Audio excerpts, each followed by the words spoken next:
Bacaan dari surat kepada orang Ibrani. Saudara-saudara, setiap imam melakukan pelayanannya tiap-tiap hari dan berulang-ulang mempersembahkan kurban yang sama sekali tidak dapat menghapuskan dosa. Tetapi Kristus hanya mempersembahkan satu kurban karena dosa. Dan sesudah itu, ia duduk untuk selama-lamanya di sebelah kanan Allah. Sekarang, ia menantikan saat di mana musuh-musuhnya akan dijadikan tumpuan kakinya. Sebab oleh satu kurban itu saja, Kristus telah menyempurnakan untuk selama-lamanya mereka yang ia kuduskan.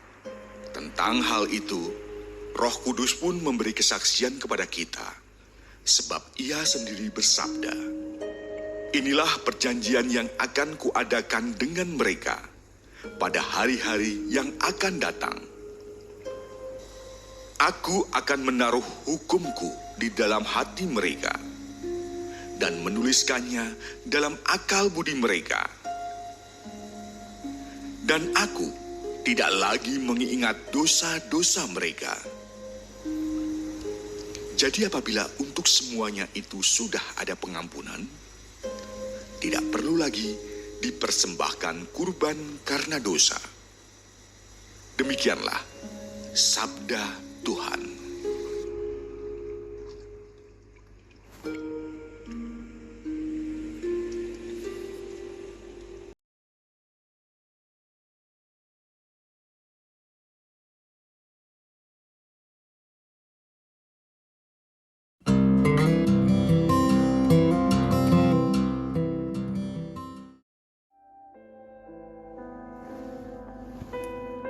Inilah Injil suci menurut Markus. Pada suatu hari, Yesus mengajar di tepi danau Galilea. Maka datanglah orang yang sangat besar jumlahnya mengerumuni dia, sehingga ia terpaksa naik ke sebuah perahu yang sedang berlabuh, lalu duduk di situ. Sedangkan semua orang banyak itu ada di darat, di tepi danau itu. Dan Yesus mengajarkan banyak hal kepada mereka dalam bentuk perumpamaan.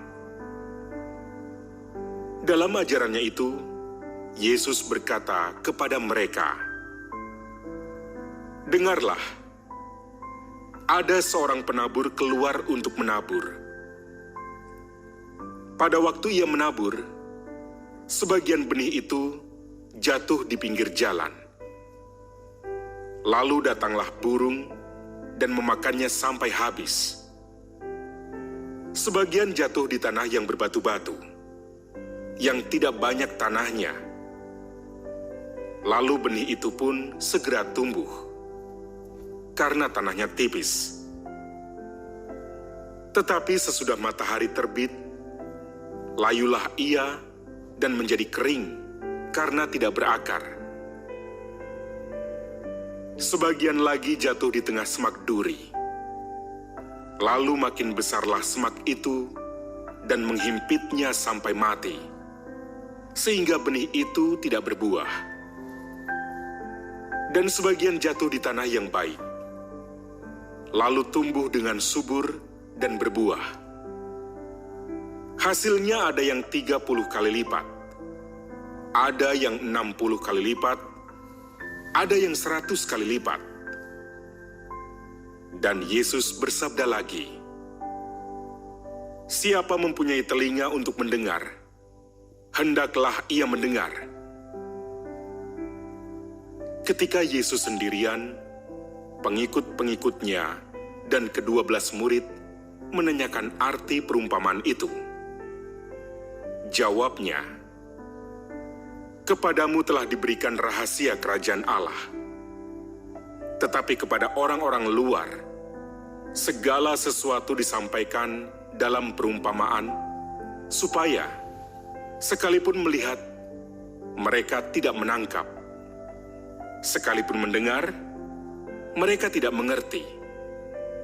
Biar mereka jangan berbalik dan mendapat ampun. Lalu Yesus berkata kepada mereka, "Tidakkah kamu mengerti perumpamaan ini? Kalau demikian, bagaimana kamu dapat memahami semua perumpamaan yang lain?" Penabur itu menaburkan sabda.